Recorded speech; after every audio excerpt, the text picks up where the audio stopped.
എല്ലാവർക്കും എൻ്റെ നമസ്കാരം. എൻ്റെ പേര് അമ്പിളി. എൻ്റെ ക്ലാസ്സിലേക്ക് എല്ലാവർക്കും സ്വാഗതം. 10ാം തരം തുല്യത മലയാളം ഇതിലെ ക്ലാസ്സുകളെല്ലാം ഞാൻ എടുത്തു കഴിഞ്ഞതാണല്ലോ. അതുമായി ബന്ധപ്പെട്ട 2 മാതൃകാ ചോദ്യപേപ്പറും ഞാൻ നൽകിയിരുന്നു. അതിനുശേഷം പല കുട്ടികളും എന്നോട് ഒരു ചോദ്യപേപ്പർ കൂടി തയ്യാറാക്കി ഇടാമോ എന്ന് ആവശ്യപ്പെട്ടിരുന്നു. അതിൻ്റെ അടിസ്ഥാനത്തിലാണ് ഞാൻ ഈ ക്ലാസ് ഇപ്പോൾ എടുക്കുന്നത്. ഇത്തവണ ഞാൻ മാതൃകാ ചോദ്യപേപ്പർ ആയിട്ടല്ല നിങ്ങൾക്ക് ചോദ്യങ്ങളും ഉത്തരങ്ങളും തരുന്നത്. പരീക്ഷയ്ക്ക് വരാൻ സാധ്യതയുള്ള ഏതാനും ചോദ്യങ്ങളും ഉത്തരങ്ങളും ആണ് ഞാൻ നൽകുന്നത്. അപ്പം നമുക്ക് നമ്മുടെ ചോദ്യങ്ങളിലേക്കും ഉത്തരങ്ങളിലേക്കും ഒന്ന് കടക്കാം. എല്ലാവരും തയ്യാറാണല്ലോ? ചോദ്യങ്ങളിലേക്ക് കടക്കാം. ആദ്യമായിട്ട് 2 or 3 വാക്യത്തിൽ ഉത്തരം എഴുതുക എന്ന ചോദ്യമാണ് ഞാൻ നൽകുന്നത്. ഈ ചോദ്യത്തിൻ്റെ ഉത്തരത്തിന് 2 മാർക്കാണ് നമുക്ക് ലഭ്യമാകുക. ഒന്നാമത്തെ ചോദ്യം: അടൂരിൻ്റെ കാരാഗൃഹ ചിത്രമായ മതിലുകൾ മറ്റ് കാരാഗൃഹ ചിത്രങ്ങളിൽ നിന്നും വിഭിന്നമാണ്, വ്യക്തമാക്കുക. പ്രസിദ്ധമായ കാരാഗൃഹ ചിത്രങ്ങളിലെല്ലാം ജയിലിലെ ക്രൂരതകളും മനുഷ്യത്വഹീനവും മൃഗീയവുമായ മർദ്ദനതന്ത്രങ്ങളുമാണ് ആവിഷ്കരിച്ചിട്ടുള്ളത്. എന്നാൽ മതിലുകൾ എന്ന ചലച്ചിത്രത്തിൽ ഇത്തരത്തിലുള്ള സാഹചര്യങ്ങളില്ല എന്നു മാത്രമല്ല, മനുഷ്യമഹത്വത്തെ പ്രകീർത്തിച്ചു കൊണ്ടുള്ളതുമാണ്. അടുത്ത ചോദ്യം: കുട്ടികളോട് പക്ഷികളെ കൊന്നുകളഞ്ഞു എന്ന് വിശദീകരിച്ചു കൊടുക്കുന്നത് ബുദ്ധിമുട്ടാണെന്ന് വീട്ടമ്മ പറയുന്നതിന് കാരണമെന്ത്? ഈ ചോദ്യം റോബിൻ കുരുവികൾ പാടുന്നില്ല എന്ന പാഠത്തിലേതാണ്. പക്ഷികളെ കൊല്ലുന്നതും പിടിക്കുന്നതും ശിക്ഷാർഹമാണ് എന്ന ഒരു കേന്ദ്ര നിയമം ഉണ്ടെന്ന കാര്യം സ്കൂളിൽ നിന്നും കുട്ടികൾ പഠിക്കുന്നുണ്ട്. എൽമു മരങ്ങളുടെ രോഗം മാറാനായി അവയിൽ വിഷമരുന്ന് തളിക്കുന്നതിനാൽ എൽമുമരങ്ങളെ ആശ്രയിച്ച് ജീവിക്കുന്ന പക്ഷികൾ കൂട്ടത്തോടെ കൊല്ലപ്പെടുന്നു. ഇത് പക്ഷികളെ കൊല്ലുന്നതിന് തുല്യമാണ്. ഇന്ത്യ ഇപ്പോഴും ദരിദ്ര നാരായണിമാരുടെ നാട് തന്നെയാണല്ലോ. വിനോദ് കൃഷ്ണ ഇങ്ങനെ പറയുന്നത് എന്തുകൊണ്ട്? ഈ ചോദ്യം വെബ്സൈറ്റ് എന്ന പാഠത്തിൽ നിന്നും എടുത്തിട്ടുള്ളതാണ്. കഥാനായികയായ സ്മിത പേയിങ് ഗസ്റ്റായിട്ട് താമസിക്കുന്ന വീട്ടിൽ പേയിങ് ഗസ്റ്റുകൾക്ക് കാണുന്നതിന് മുകളിലെ നിലയിൽ ഒരു ബ്ലാക്ക് ആൻഡ് വൈറ്റ് TV ആണുള്ളത്. വ്യത്യസ്ത അഭിരുചിക്കാരായ താമസക്കാരായ 4 പേരും ഓരോരുത്തർക്കും ഇഷ്ടമുള്ളത് കാണുന്നതിന് പലപ്പോഴും ശണ്ഠ കൂടുന്നു. സ്മിതയുടെ കത്തിലൂടെ ഈ വിവരം അറിഞ്ഞപ്പോഴാണ് ഒരു TV പോലും എല്ലാവർക്കും ഉപയോഗിക്കാനില്ലാത്ത ദരിദ്ര നാരായണിമാരുടെ നാടാണല്ലോ ഇപ്പോഴും ഇന്ത്യ എന്ന് പറയുന്നത്. അടുത്ത ചോദ്യം: ആനി അഭിമാനത്തോടെ അമ്മാമ്മയെ ചാരി നിന്നു. ആനിക്ക് അഭിമാനമുണ്ടാകാൻ കാരണമെന്ത്? കുടിയൊഴിപ്പിക്കപ്പെടുന്നവർ എന്ന പാഠത്തിൽ നിന്നുമാണ് ഈ ചോദ്യം. അതിലെ പ്രധാന കഥാപാത്രമാണ് ആനി. 8 മുറിക്കാരും കോക്കാഞ്ചിറക്കാരും ആനിയുടെ അമ്മാമ്മയുടെ വാക്കിന് വില കൽപ്പിക്കുന്നു. യമണ്ടൻ വാറുവിനെ ഓടിക്കാനുള്ള ശക്തി അമ്മാമ്മയുടെ വാക്കുകൾക്കുണ്ട്. അതുകൊണ്ടാണ് ആനി അഭിമാനത്തോടെ അമ്മാമ്മയെ ചാരി നിന്നത്. അടുത്ത ചോദ്യം: അത് സാധ്യമായതിനു ശേഷം നമുക്ക് തത്വചിന്തയിലേക്കും ദൈവത്തിലേക്കും തിരിയാം. ഏത് സാധ്യമായതിനു ശേഷമെന്നാണ് നെഹ്റു അർത്ഥമാക്കുന്നത്? നെഹ്റുവും ശാസ്ത്രാവബോധവും എന്ന പാഠത്തിൽ നിന്നുമാണ് ഈ ചോദ്യം. വിശക്കുന്ന മനുഷ്യരെ സംബന്ധിച്ചിടത്തോളം അതല്ലാതെ മറ്റൊരു സത്യമില്ല. അവർക്ക് ഭക്ഷണം വേണം. വിശക്കുന്നവന് ദൈവം എന്നതിന് വലിയ അർത്ഥമില്ല. ഇന്ത്യയെപ്പോലെ പട്ടിണി നടമാടുന്ന ഒരു രാജ്യത്ത് ദൈവം, ആത്യന്തിക സത്യം തുടങ്ങിയ വലിയ കാര്യങ്ങൾ പറയുന്നത് ഒരു തമാശയാണ്. നമുക്കവർക്ക് ഭക്ഷണം നൽകാനാകണം. വസ്ത്രം, പാർപ്പിടം, വിദ്യാഭ്യാസം, ആരോഗ്യം തുടങ്ങിയ അടിസ്ഥാന ആവശ്യങ്ങൾ എല്ലാവർക്കും ലഭ്യമാകുന്നു എന്നുറപ്പുവരുത്തണം.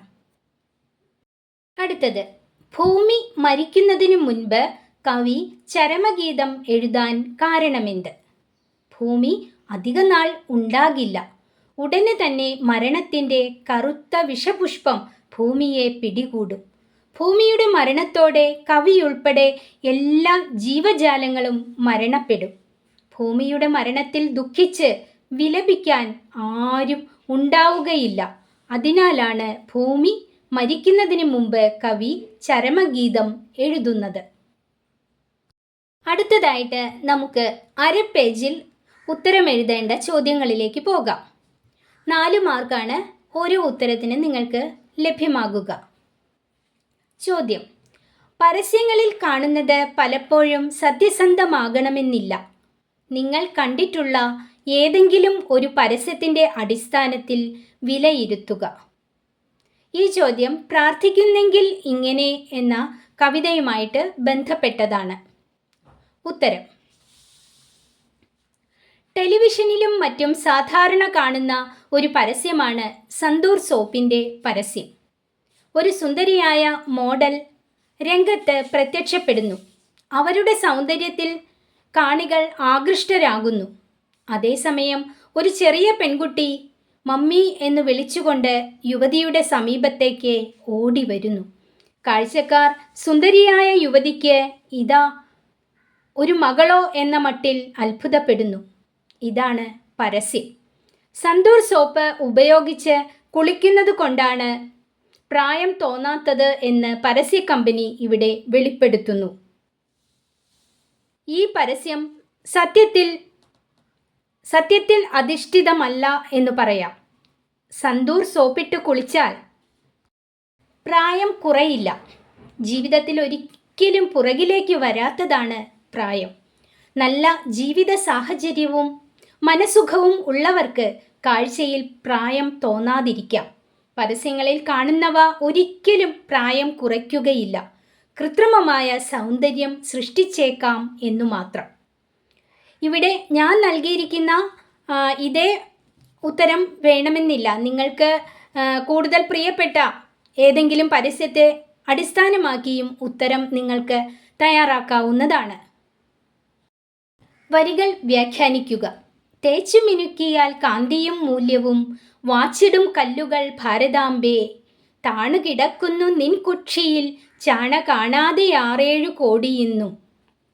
ഉത്തരം: യാതൊരു ഭംഗിയുമില്ലാത്ത കല്ലുകൾ തേച്ചു മിനുക്കി എടുക്കുമ്പോൾ തിളക്കവും മൂല്യവുമുള്ള കല്ലുകളായി മാറുന്നു.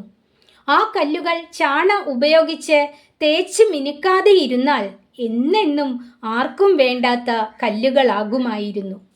ജാതി വ്യവസ്ഥ നിലനിന്നിരുന്ന കാലഘട്ടമായതിനാൽ താഴ്ന്ന സമുദായത്തിൽ ബുദ്ധിമാന്മാരും സമർത്ഥരും ഉണ്ടായിരുന്നിട്ടും വേണ്ടത്ര വിദ്യാഭ്യാസം നിഷേധിക്കപ്പെട്ടതിനാൽ അവർക്ക് ഉയർന്നു വരാൻ സാധിച്ചില്ല. കല്ലുകൾ മിനുക്കിയെടുത്തതുപോലെ താഴ്ന്ന സമുദായത്തിലുള്ള സമർത്ഥരെ വിദ്യാഭ്യാസം നൽകി എല്ലാ മേഖലകളിലേക്കും കൊണ്ടുവന്നിരുന്നു എങ്കിൽ ഉന്നത സ്ഥാനീയരാകുമായിരുന്ന പലരും ആ കൂട്ടത്തിൽ ഉണ്ടാകുമായിരുന്നു. ചോദ്യം: ഇതൊക്കെ നോക്കുമ്പോൾ എൻ്റെ വിവാഹം ഒരു ഭാഗ്യമായിരുന്നു. ദേവകി നിലയങ്ങോടിൻ്റെ ഈ വാക്കുകളുടെ പൊരുളെന്ത്? ദേവകിയുടെ മനേരിച്ചിൽ എന്ന പാഠത്തിൽ നിന്നും എടുത്തിട്ടുള്ളതാണ് ഈ ചോദ്യം. ഉത്തരം: ബ്രാഹ്മണ സമുദായത്തിലെ പെൺകുട്ടികൾക്ക് യാതൊന്നിനും സ്വാതന്ത്ര്യം ഉണ്ടായിരുന്നില്ല. സ്വന്തം വിവാഹം പോലും മുതിർന്നവർ തീരുമാനിക്കും. അത് അനുസരിക്കുക മാത്രമാണ് അവരുടെ നിയോഗം. പണമില്ലാതിരുന്ന ഇല്ലങ്ങളിലെ പെൺകുട്ടികളെ പണം വാങ്ങിച്ച് വിൽക്കുന്ന പതിവും ഉണ്ടായിരുന്നു. എഴുത്തുകാരിയുടെ വിവാഹം പോലും തലേ ദിവസമാണ് അവർ അറിയുന്നത്. എങ്കിലും തൻ്റെ വിവാഹം തന്നെ സംബന്ധിച്ചിടത്തോളം ഭാഗ്യമായിരുന്നു എന്നാണ് പറയുന്നത്. ഭർത്താവായ രവി നമ്പൂതിരി വിദ്യാഭ്യാസമുള്ളയാളും പുരോഗമന ചിന്താഗതിക്കാരനും ആയിരുന്നു. സാമ്പത്തികമായി മുന്നിൽ നിൽക്കുന്ന ഇല്ലമായിരുന്നു. കൂടാതെ യാഥാസ്ഥിതികത്വം ഒട്ടുമില്ലാത്ത തറവാടും. പരിഷ്കൃത ജീവിത ആശയമുള്ളവരും ആയിരുന്നു അവർ.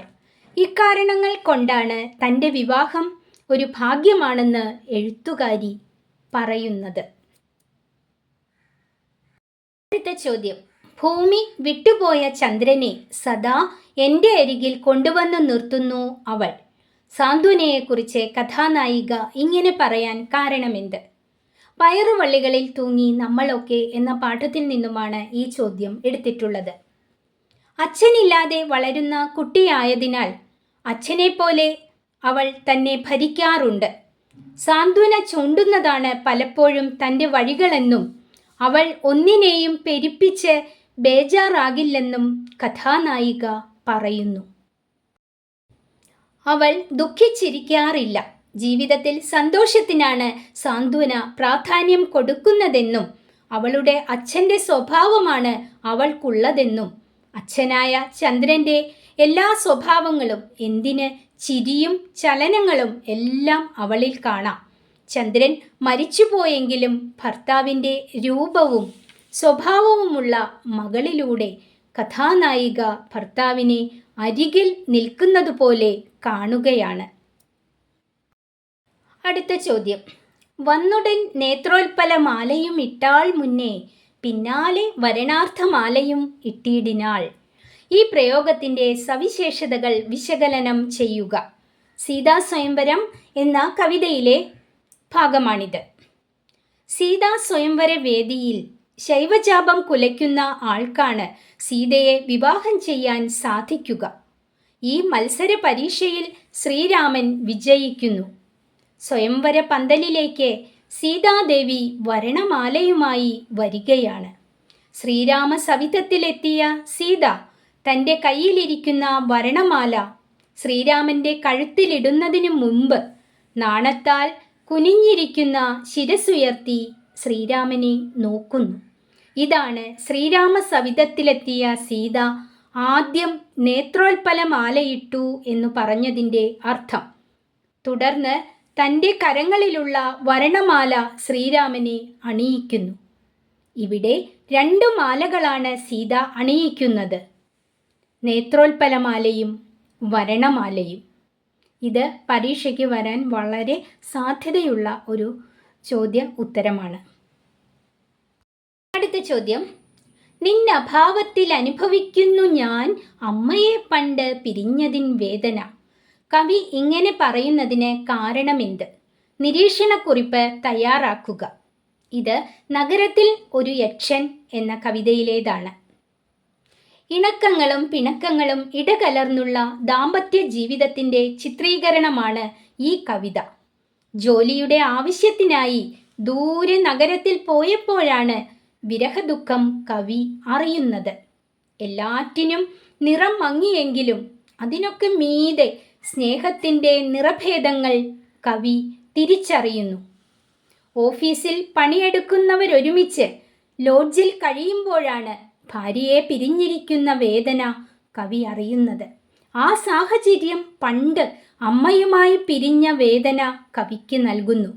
അമ്മ നഷ്ടമായപ്പോൾ ഉണ്ടായ വേദന അമ്മ നൽകിയ സ്നേഹത്തിൻ്റെ ആഴത്തെ കാണിക്കുന്നു. ഇപ്പോൾ അമ്മയുടെ അഭാവത്തിൽ മാതൃസ്നേഹം കൂടി നൽകാൻ ഭാര്യയ്ക്ക് കഴിഞ്ഞു. അതുകൊണ്ടാണ് കവിക്ക് അമ്മയെ പിരിഞ്ഞപ്പോഴുണ്ടായ സമാന വേദന ഭാര്യയെ പിരിഞ്ഞപ്പോഴും ഉണ്ടായത്. എനിക്ക് ലോകം മുഴുവൻ ഫ്രണ്ട്സ് ഉണ്ട്. ആരെന്നും എവിടെയെന്നും സത്യത്തിൽ എനിക്കറിയില്ല. വിനോദ് കൃഷ്ണ പറയുന്ന ഈ ഫ്രണ്ട്ഷിപ്പിൻ്റെ പ്രത്യേകതകൾ ചർച്ച ചെയ്യുക. വെബ്സൈറ്റ് എന്ന പാഠത്തിൽ നിന്നുമാണ് നമ്മൾ ഈ ചോദ്യം എടുത്തിരിക്കുന്നത്. ഉത്തരത്തിലേക്ക് കടക്കാം. ഇൻ്റർനെറ്റ് ഒഴിവാക്കാൻ പറ്റാത്ത വിധം മനുഷ്യനോട് ഒട്ടിച്ചേർന്നിരിക്കുന്നു. നെറ്റ് ഫ്രണ്ട്ഷിപ്പ് ഇന്ന് അധികമായി കണ്ടുവരുന്നു. ഫേസ്ബുക്ക്, വാട്സാപ്പ് എന്നിവയില്ലാതെ ജീവിക്കുക ചിന്തിക്കാനാകില്ല. ഉറക്കമുണർന്നെഴുന്നേൽക്കുന്ന മനുഷ്യൻ പ്രഭാത കൃത്യങ്ങളെക്കാൾ പ്രാധാന്യം കൊടുക്കുന്നത് വാട്സാപ്പിലും ഫേസ്ബുക്കിലും കയറുന്നതിനാണ്. ഇതിലൂടെ ആർക്ക് ആരെയും ഫ്രണ്ട്സാക്കാം. ഇത്തരത്തിലുള്ള ഫ്രണ്ട്ഷിപ്പ് ഇന്ന് പല വിപത്തുകൾക്കും കാരണമാകുന്നു. നമ്മൾ നേരിൽ കാണാതെയും മനസ്സിലാക്കാതെയുമാണ് അപരിചിതരെ നമ്മുടെ കൂട്ടുകാരാക്കുന്നത്. നെറ്റ് ഫ്രണ്ട്ഷിപ്പിൽ ആളുകൾ സത്യസന്ധമായി കാര്യങ്ങൾ പറയണമെന്നില്ല. അതുകൊണ്ട് തന്നെ പലരും പല വിധത്തിലുള്ള ചൂഷണങ്ങൾക്ക് ഇരകളാകുന്ന കഥകൾ നിത്യേന എന്നോണം നാം കേൾക്കുന്നുണ്ട്. അടുത്ത ചോദ്യത്തിലേക്ക് പോകാം. 90 വർഷം മുമ്പ് സമുദ്രത്തിൻ്റെ നിരന്തര തരംഗങ്ങളുടെ വിയർപ്പ് വറ്റിച്ച് ഞങ്ങളുണ്ടാക്കി ഒരു പിടി ഉപ്പ്. ഉപ്പ് സത്യാഗ്രഹം എന്ന സമരമുറയുടെ എന്തെല്ലാം സവിശേഷതകളെ അവതരിപ്പിക്കാൻ ഈ വരികൾക്ക് കഴിയുന്നുണ്ട്. വിശകലനം ചെയ്യുക. ഉപ്പ് എന്ന കവിതയിൽ നിന്നും എടുത്തിട്ടുള്ളതാണ് ഈ ചോദ്യം. നമുക്ക് ഉത്തരത്തിലേക്ക് പോകാം. ബ്രിട്ടീഷ് ഭരണത്തിൻ കീഴിലായിരുന്ന ഇന്ത്യ, അടിമത്തത്തിൻ്റെ കയ്പുനീർ കുടിച്ച ജനങ്ങൾ, ഗാന്ധിജിയുടെ നേതൃത്വത്തിൽ ഇന്ത്യൻ സ്വാതന്ത്ര്യ സമര പ്രവർത്തനങ്ങൾ നടക്കുന്ന കാലഘട്ടം. ഉപ്പിനു പോലും ബ്രിട്ടീഷ് ഗവൺമെൻറ് നികുതി ഏർപ്പെടുത്തിയപ്പോൾ ജനങ്ങളിലെ രോഷാഗ്നി ആളിക്കത്തി. മഹാത്മജിയുടെ നേതൃത്വത്തിൽ ഗുജറാത്തിലെ ദണ്ഡി കടപ്പുറത്തേക്ക് ആയിരക്കണക്കിന് ആളുകൾ ഉപ്പു നിയമം ലംഘിക്കുവാനായി യാത്ര നടത്തി. ദണ്ഡി കടപ്പുറത്തു നിന്നും ഉപ്പുവെള്ളം വറ്റിച്ച് ഉപ്പുണ്ടാക്കി ബ്രിട്ടീഷ് ഗവൺമെൻറ്റിനോട് എതിർപ്പ് പ്രകടിപ്പിച്ചു. ഹിംസാരഹിതമായ സമരമുറയാണ് ഗാന്ധിജി അവലംബിച്ചത്. വാളെടുക്കാതെയും തോക്കെടുക്കാതെയും തങ്ങളുടെ എതിർപ്പ് ഭരണാധികാരികളെ അറിയിക്കുവാനും അവർക്കെതിരെ ഭാരത മക്കൾ പ്രതികരിക്കുന്നുണ്ടെന്ന് മനസ്സിലാക്കാനും ഈ സമരം, ഉപ്പ് സത്യാഗ്രഹം മൂലം സാധിച്ചു. അടുത്ത ചോദ്യം. കണ്ടതല്ലാതെ ഞാനവളെ കേട്ടതേയില്ല, കാണുന്നതാണ് യാഥാർത്ഥ്യം എന്ന നിലപാടുറപ്പിക്കുന്നതിൽ ദൃശ്യമാധ്യമങ്ങൾ വഹിക്കുന്ന പങ്കെന്ത്? വിശദമാക്കുക. പ്രാർത്ഥിക്കുന്നെങ്കിൽ ഇങ്ങനെ എന്ന കവിതയിലെ ഒരു ചോദ്യമാണിത്. ഉത്തരം KG ശങ്കരപ്പിള്ളയുടെ പ്രാർത്ഥിക്കുന്നെങ്കിൽ ഇങ്ങനെ എന്ന കവിതയിലെ വരിയാണ് കണ്ടതല്ലാതെ ഞാൻ അവളെ കേട്ടതേയില്ല എന്നത്. ഒരാൾ പറയുന്നത് കേട്ട് യാതൊന്നും വിശ്വസിക്കരുത്, നേരിൽ കണ്ടുവേണം വിശ്വസിക്കാൻ എന്ന് പണ്ടുള്ളവർ പറയുന്നത് വളരെ ശരിയാണ്. കാണുന്നതാണ് യാഥാർത്ഥ്യം. എന്നാൽ ദൃശ്യമാധ്യമങ്ങളിൽ നാം കാണുന്നതെല്ലാം യാഥാർത്ഥ്യമാകണമെന്നില്ല. അതിശയോക്തി കലർത്തിയാണ് പരസ്യങ്ങളിൽ അധികവും പ്രക്ഷേപണം ചെയ്യുന്നത്. അടുത്ത ചോദ്യത്തിലേക്ക് പോകാം. അടിമച്ചങ്ങല നീറ്റിയുടപ്പാൻ അഭിനവലോകം നിർമ്മിപ്പാൻ ആശയോടൊത്തു തുണച്ചു ഞങ്ങളെ ആളിക്കത്തും പന്തങ്ങൾ. മാനവ വിമോചനത്തിൻ്റെ പ്രതീകമായി പന്തങ്ങൾ മാറുന്നുണ്ടോ? ആളിക്കത്തുന്ന അഗ്നിയാണ് പന്തങ്ങളിലുള്ളത്.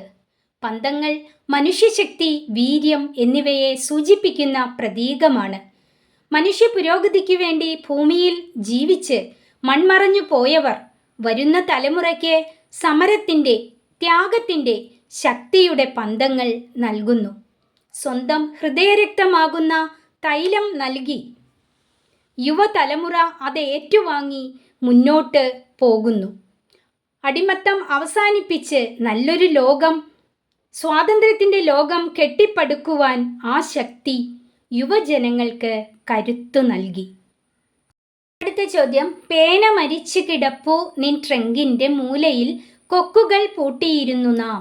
കവിയുടെ വർത്തമാനകാല ജീവിതത്തെക്കുറിച്ചുള്ള എന്തെല്ലാം സൂചനകളാണ് ഈ വരികളിൽ തെളിയുന്നത്?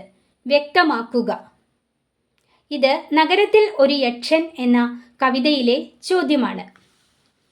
അകലുമ്പോഴാണ് ആത്മബന്ധങ്ങൾക്ക് മുറുക്കം കൂടുന്നത്. പ്രിയപ്പെട്ടവരെ പിരിഞ്ഞ് ഒറ്റയ്ക്ക് ജീവിക്കേണ്ടി വരിക സങ്കടകരമായ ജീവിതാവസ്ഥയാണ്. ഈ അവസ്ഥയുടെ ആവിഷ്കരണമാണ് നഗരത്തിൽ ഒരു യക്ഷൻ എന്ന കവിത.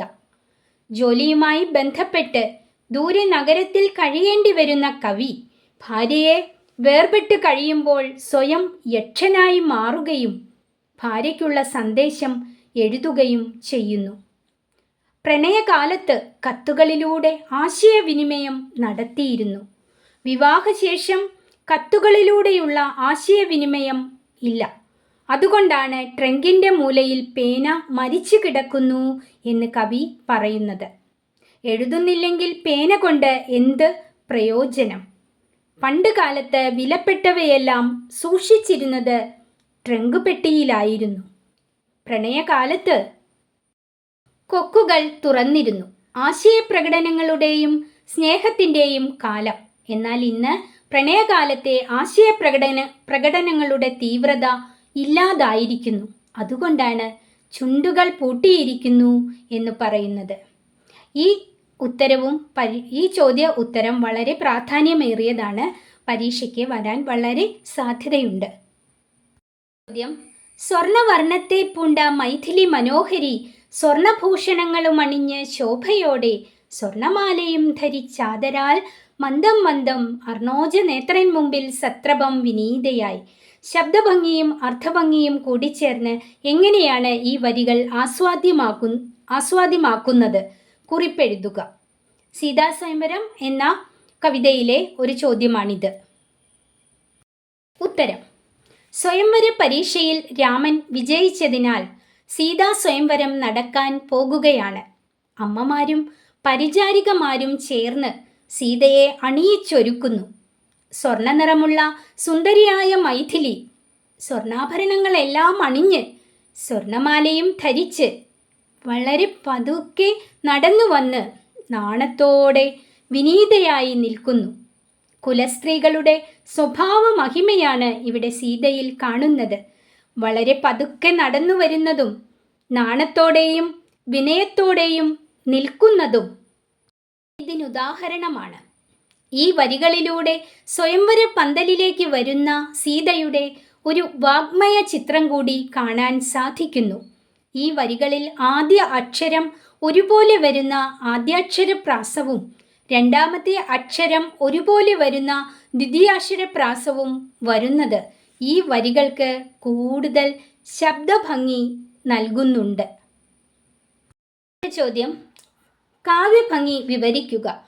ഇടിവെട്ടിയിടും വണ്ണം വിൽമുറിഞ്ഞൊച്ച കേട്ട് നടുങ്ങി രാജാക്കന്മാർ ഉരകങ്ങളെപ്പോലെ, മൈഥിലി മയിൽപേട പോലെ സന്തോഷം പൂണ്ടാൾ. വരികളുടെ കാവ്യഭംഗി വിശകലനം ചെയ്ത് കുറിപ്പെഴുതുക. സീതാസ്വയംവരം എന്ന കവിതയിലെ ചോദ്യമാണിത്. ഉത്തരത്തിലേക്ക് പോകാം. ത്രയംബകം എന്ന ശൈവജാപം കുലയ്ക്കുന്നയാൾക്കു മാത്രമേ സീതയെ വിവാഹം കഴിക്കാൻ സാധിക്കൂ. സ്വയംവരത്തിനെത്തിച്ചേർന്ന രാജാക്കന്മാരെല്ലാം ആ മത്സരത്തിൽ പരാജിതരായി.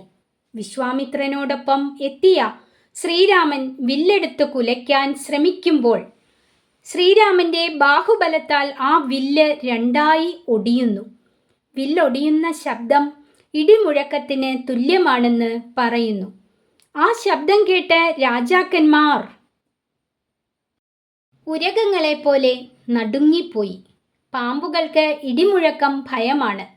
അത് പേടിച്ച് മാളങ്ങളിൽ പോയി ഒളിക്കും. ഇവിടെ രാജാക്കന്മാരെ ഉരകങ്ങളോട് ഉപമിക്കുന്നു. എന്നാൽ വില്ലൊടിയുന്ന ശബ്ദം കേട്ട് മൈഥിലി മയിൽപേട പോലെ സന്തോഷിക്കുന്നു. കാരണം മയിലിന് മഴയ്ക്കു മുമ്പുള്ള കാർമേഘം നിറഞ്ഞ ആകാശവും ഇടിമുഴക്കവും പ്രിയമാണ്. മയിൽ നൃത്തം ചെയ്യുന്നത് അപ്പോഴാണ്. ഇനി നമുക്ക് ഒരു പേജിൽ ഉത്തരമെഴുതുക എന്ന ചോദ്യത്തിലേക്ക് കടക്കാം. ഇത് 6 മാർക്കാണ് നിങ്ങൾക്ക് ലഭ്യമാകുക. ചോദ്യം: അരനൂറ്റാണ്ട് മുമ്പ് വരെ കേരളത്തിലെ അന്തർജനങ്ങളുടെ ജീവിതം തികച്ചും ദുരിതപൂർണമായിരുന്നു എന്നതിന് ദേവകിയുടെ മനേരിച്ചിൽ എന്ന പാഠഭാഗത്തു നിന്നുമുള്ള തെളിവുകൾ ചൂണ്ടിക്കാട്ടി കുറിപ്പ് തയ്യാറാക്കുക. ഉത്തരം: അരനൂറ്റാണ്ട് മുമ്പ് വരെ കേരളത്തിൽ നമ്പൂതിരി സമുദായത്തിൽ പുരുഷന്മാർക്ക് സവർണ മേധാവിത്വം ഉണ്ടായിരുന്നു. എന്നാൽ അന്തർജനങ്ങളുടെ ജീവിതം ദുരിതം നിറഞ്ഞതായിരുന്നു. നമ്പൂതിരി സമുദായത്തിലെ പെൺകുട്ടികളുടെ വിവാഹം ഇല്ലത്തെ കാരണവന്മാർ തീരുമാനിക്കും. വിവാഹക്കാര്യത്തിൽ പെൺകുട്ടികൾക്ക് അഭിപ്രായ സ്വാതന്ത്ര്യം ഉണ്ടായിരുന്നില്ല. ദേവകിയുടെ മനേരിച്ചിൽ എന്ന പാഠത്തിൽ എഴുത്തുകാരി പറയുന്നുണ്ട്: വിവാഹത്തിൻ്റെ തലേ ദിവസമാണ് ഞാൻ അറിഞ്ഞത് മറ്റന്നാൾ എൻ്റെ കൊടുക്കയാണെന്ന്. ഇല്ലത്തെ പണിക്കാരികളിൽ നിന്നായിരിക്കും പെൺകുട്ടികൾ വിവാഹകാര്യം അറിയുക. എന്നാൽ എഴുത്തുകാരി തൻ്റെ ഇംഗ്ലീഷ് ടീച്ചറിൽ നിന്നാണ് കുട്ടിക്കാവെ മറ്റന്നാൾ കൊടുക്കാത്രേ എന്ന വാക്കുകളിലൂടെ വിവാഹകാര്യം അറിയുന്നത്. അന്തർജനങ്ങൾക്ക് യാതൊരു സ്വാതന്ത്ര്യവും ഇല്ലായിരുന്നു. ഋതുമതിയായ പെൺകിടാവ് പുറത്തിറങ്ങരുത്, പൂമുഖം കാണരുത്. അടുക്കളയ്ക്കടുത്ത് അന്തർജനങ്ങൾക്കായി ഒരു അടുക്കളക്കുളമുണ്ട്, അതിൽ പോയി കുളിച്ചു വരാം. അവൾക്ക് അനുവദിച്ച ഏറ്റവും വലിയ സഞ്ചാര പരിധി അതായിരുന്നു.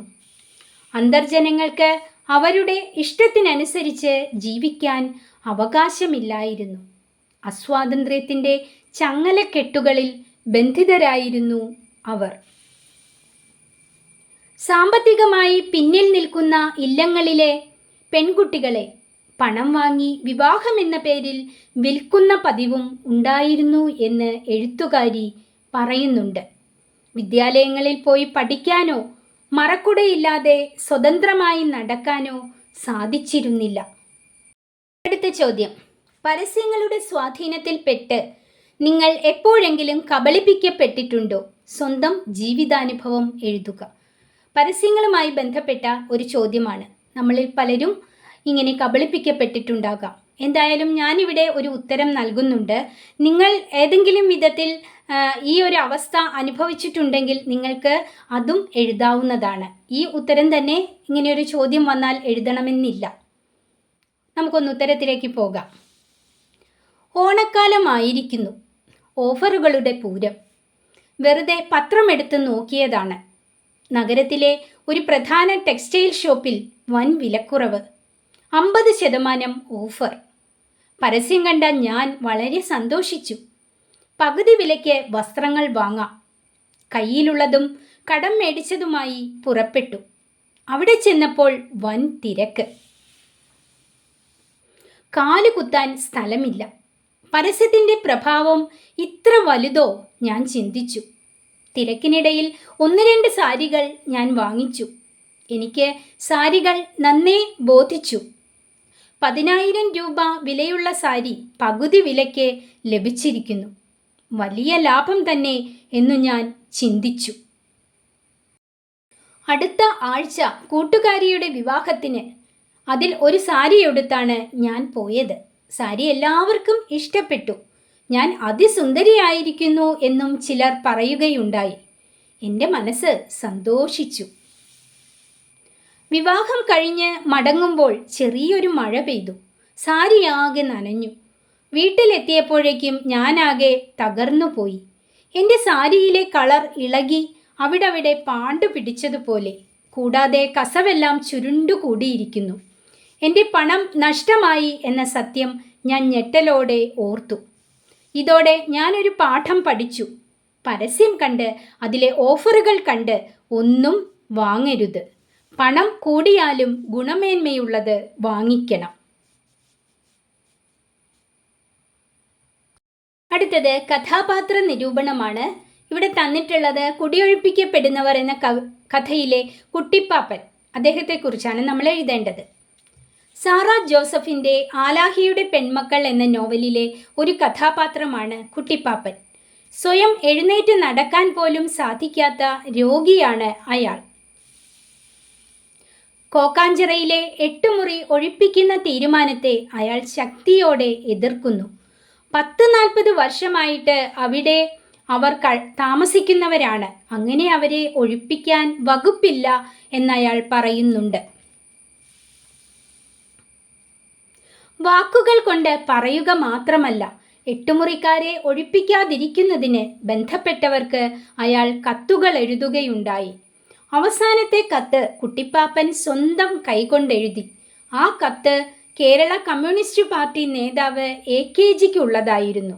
കുട്ടിപ്പാപ്പൻ ആരാധിക്കുന്ന ഒരു നേതാവായിരുന്നു AKG എന്ന് നമുക്ക് മനസ്സിലാക്കാം.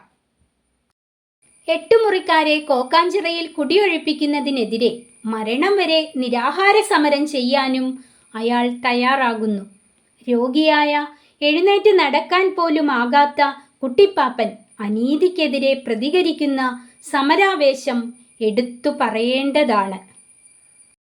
ഒറ്റയാൾ നിരാഹാര സമരം ഒരു പാഴ്വേലയാണെന്നും ഏതെങ്കിലും രാഷ്ട്രീയ പാർട്ടിയുടെ പിന്തുണയോടുകൂടി മാത്രമേ നിരാഹാര സമരം വിജയിക്കൂ എന്നും കൊച്ചച്ഛൻ പറയുമ്പോൾ കുട്ടിപ്പാപ്പൻ അതിനെ എതിർക്കുന്നു. കൊച്ചച്ഛനെതിരെ ഗാന്ധിജിയുടെയും AKജിയുടെയും പോരാട്ടങ്ങൾ എടുത്തു പറഞ്ഞ് ജ്വലിച്ചു നിൽക്കുന്ന കുട്ടിപ്പാപ്പനെയാണ് ഇവിടെ കാണുന്നത്. എട്ടുമുറിക്കാർക്ക് എട്ടുമുറി നഷ്ടപ്പെട്ട സാഹചര്യത്തിൽ പണമുള്ളവർ എന്തിനേയും അവരുടെ കാൽച്ചോട്ടിൽ എത്തിക്കുമെന്നും കോക്കാഞ്ചിറ പൂർണ്ണമായും അല്ലാതാകുമെന്നും കുട്ടിപ്പാപ്പൻ പറയുന്നതിലൂടെ അയാളുടെ ദീർഘവീക്ഷണം എത്ര വലുതാണെന്ന് പിൽക്കാല സംഭവങ്ങൾ ബോധ്യപ്പെടുത്തുന്നുണ്ട്. അടുത്ത ചോദ്യം. മാനവ സാഹോദര്യത്തെക്കുറിച്ചുള്ള ശ്രീനാരായണ ഗുരുവിൻ്റെ കാഴ്ചപ്പാട് സമകാലിക സാമൂഹിക ജീവിതാവസ്ഥയുമായി ബന്ധപ്പെടുത്തി ചർച്ച ചെയ്യുക. ജാതിമത ഭേദമില്ലാതെ എല്ലാവരും സോദരത്വേന വാഴുന്ന മാതൃകാസ്ഥാനമാണ് തൻ്റെ നാട് എന്നാണ് ശ്രീനാരായണ ഗുരു പറയുന്നത്. ഒരു ജാതി, ഒരു മതം, ഒരു ദൈവം, മനുഷ്യന് മതമേതായാലും മനുഷ്യൻ നന്നായാൽ മതി തുടങ്ങിയ വചനങ്ങൾ വളരെ പ്രസക്തമാണ്. മനുഷ്യരിൽ 2 ജാതിയാണുള്ളതെന്നും അത് ആൺജാതിയും പെൺജാതിയുമാണെന്നും പറയുന്നു. മനുഷ്യ സമത്വത്തിനാണ് അദ്ദേഹം പ്രാധാന്യം കൊടുത്തത്.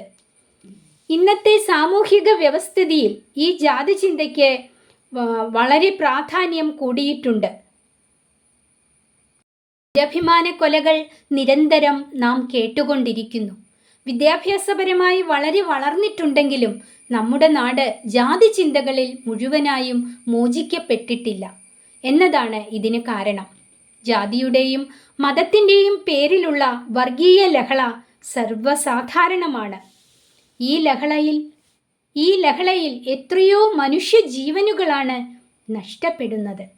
പലയിടത്തും ജാതി കോമരങ്ങൾ ഉറഞ്ഞു തുള്ളുന്നു. നമ്മുടെ നാട് പുരോഗതിയിലേക്ക് വരുന്നതിന് ഗുരുദേവന്റെ മഹത് വചനങ്ങൾ പ്രാവർത്തികമാക്കേണ്ടതുണ്ട്. അടുത്തത്. പ്രകൃതിയും മനുഷ്യനും തമ്മിലുള്ള ബന്ധത്തെക്കുറിച്ച് വൈക്കം മുഹമ്മദ് ബഷീറിൻ്റെ ദർശനമെന്ത്? കുറിപ്പെഴുതുക.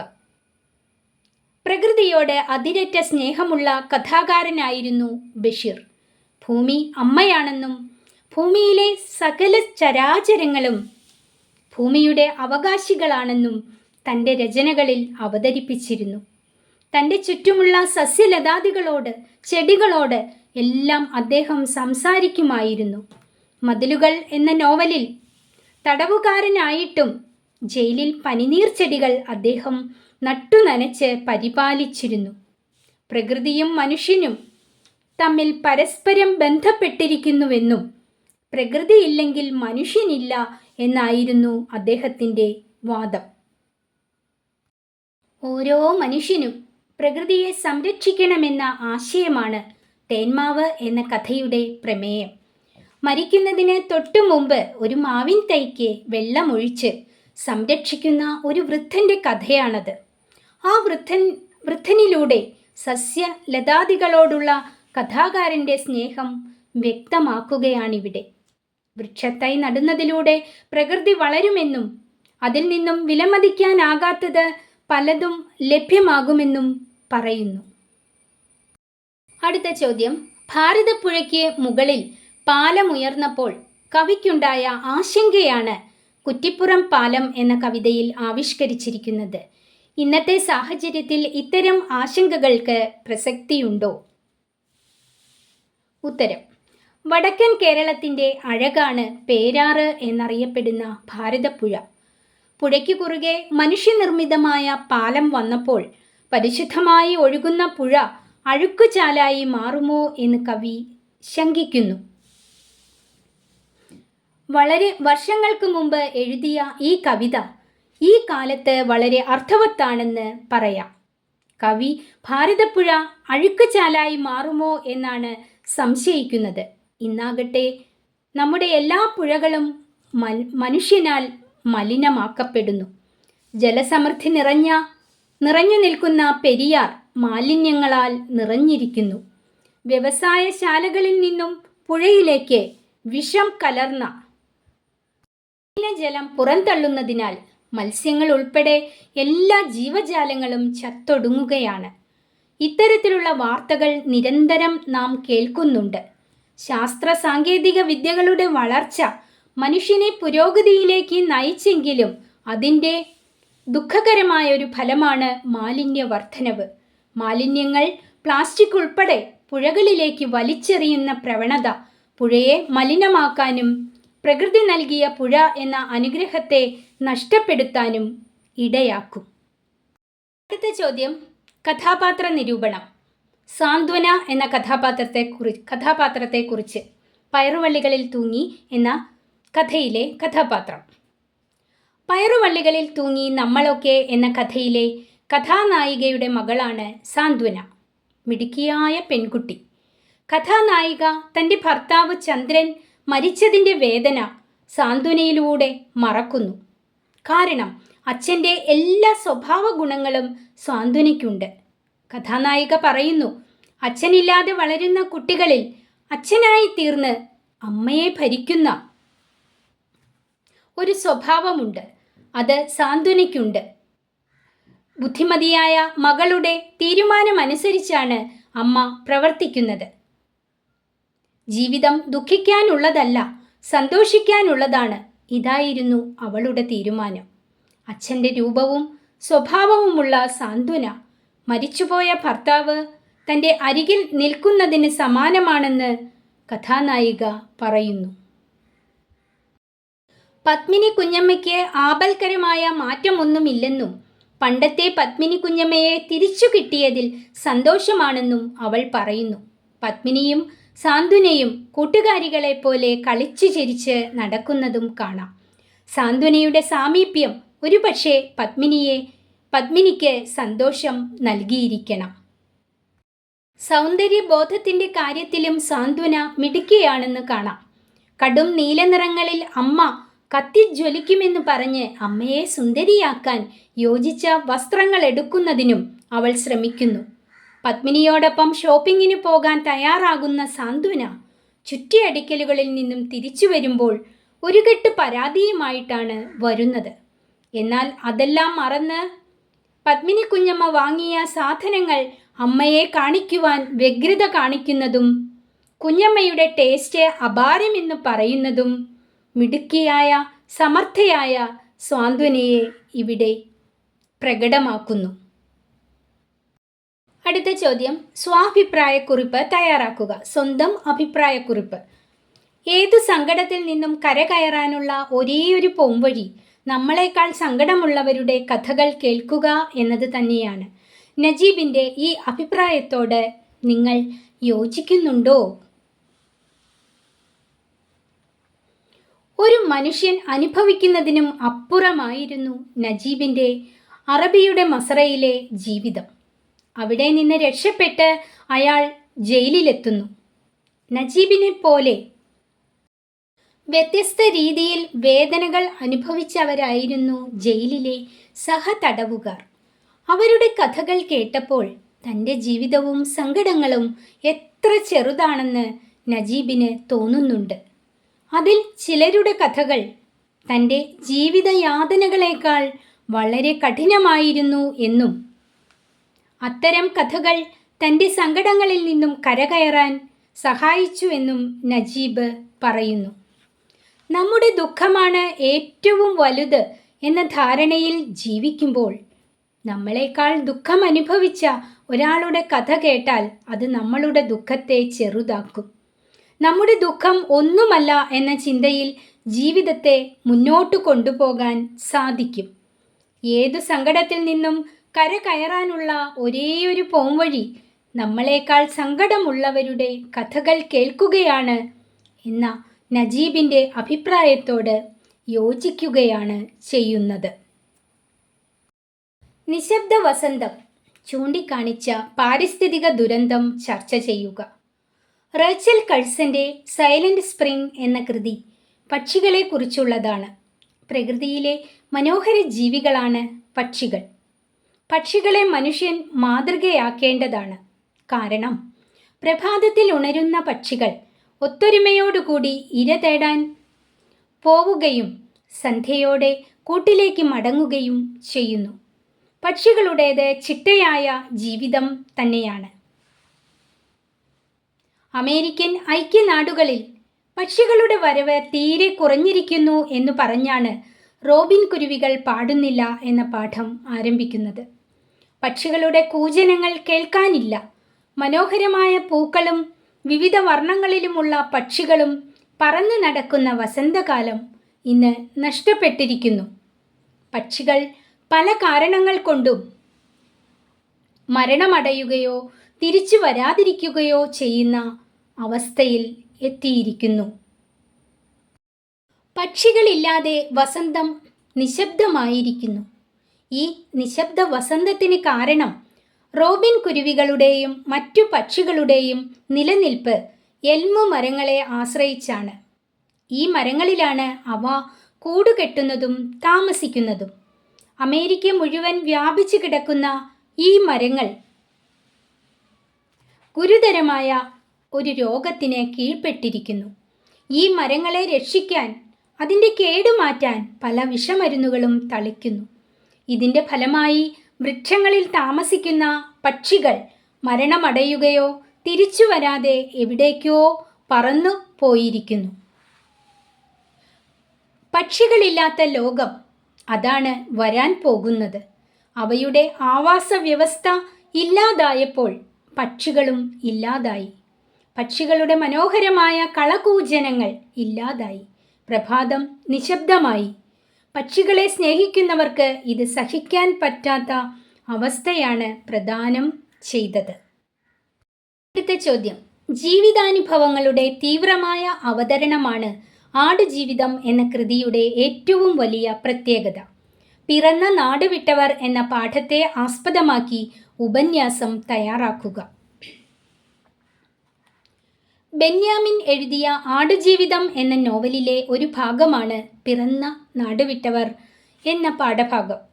കുടുംബജീവിതത്തിൻ്റെ ഭദ്രതയ്ക്കു വേണ്ടി നല്ലൊരു ജോലി പ്രതീക്ഷിച്ച് ഗൾഫിലെത്തുന്ന നജീബ് എന്ന ചെറുപ്പക്കാരൻ്റെ ജീവിത ദുരന്തങ്ങളാണ് ഈ നോവലിൻ്റെ പ്രമേയം. എത്ര വലിയ പ്രതിബന്ധങ്ങളെയും ഈശ്വരാനുഗ്രഹവും കഠിനാധ്വാനവും ഉണ്ടെങ്കിൽ അതിജീവിക്കാനാകും എന്ന് ബോധ്യപ്പെടുത്തുകയും ചെയ്യുന്നുണ്ട്. നജീബിൻ്റെ മസ്രയിലെ ജീവിതം യഥാർത്ഥമായ രീതിയിൽ തന്നെ നോവലിൽ അവതരിപ്പിക്കുന്നു. നജീബിനൊപ്പം ആ ജീവിതയാതനകൾ വായനക്കാരനും ഏറ്റുവാങ്ങുന്നു. കാരണം ജീവിതാനുഭവങ്ങളുടെ തീവ്രമായ അവതരണമാണ് ഇവിടെ കാണുന്നത്. പകലന്തിയോളം മരുഭൂമിയിലെ കൊടും ചൂടിൽ ആടുകളെ മേയ്ക്കുന്ന നജീബിന് ദാഹം മാറാനുള്ള വെള്ളം പോലും ലഭിച്ചിരുന്നില്ല. 3 വർഷത്തിലധികം മരുഭൂമിയിൽ അർബാബിൻ്റെ ക്രൂരമർദ്ദനങ്ങൾ ഏറ്റുവാങ്ങി ജീവിച്ച നജീബ് തീർച്ചയായും വായനക്കാരൻ്റെ കണ്ണുകളെ ഈറനണിയിക്കും.